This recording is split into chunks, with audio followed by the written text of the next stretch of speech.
Hi நண்பா, welcome back to SS Unique. Thalapathy கொஞ்ச நேரத்துக்கு முன்னாடி பனியூர் ஆஃபீஸ்க்கு வந்திருக்காரு. அவரோட கார் மேல மலர் தூவி அவரை வரவேற்றிருக்காங்க.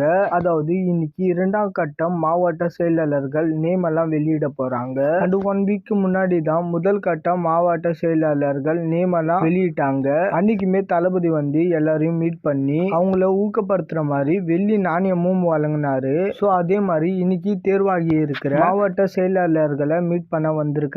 ரொம்ப நாளைக்கு அப்புறம் தளபதி இன்னைக்கு கண்ணாடி போட்டுட்டு வந்திருக்காரு.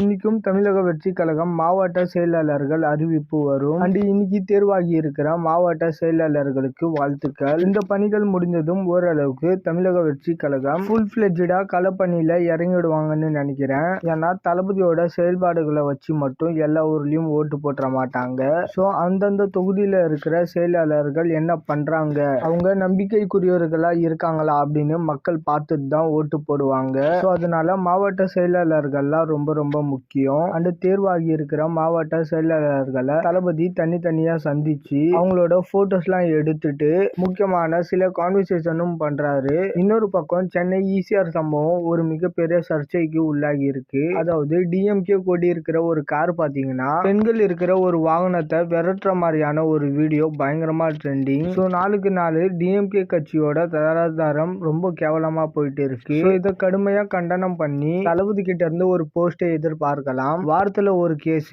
இந்த மாதிரி டிஎம்கே சேர்ந்தவங்க மாற்றாங்க. ஸோ சீக்கிரமாவே தளபதி கிட்ட இருந்து ஒரு கடுமையான விமர்சனத்தை எதிர்பார்க்கலாம். ஓகே நண்பா, இந்த மாதிரி தளபதி பத்தின அப்டேட் தெரிஞ்சுக்க மறக்காம எஸ்எஸ் யூனிக் சேனலை சப்ஸ்கிரைப் பண்ணி சப்போர்ட் பண்ணுங்க. இதோட வீடியோ முடிச்சுக்கிறேன். ஓகே, பாய்.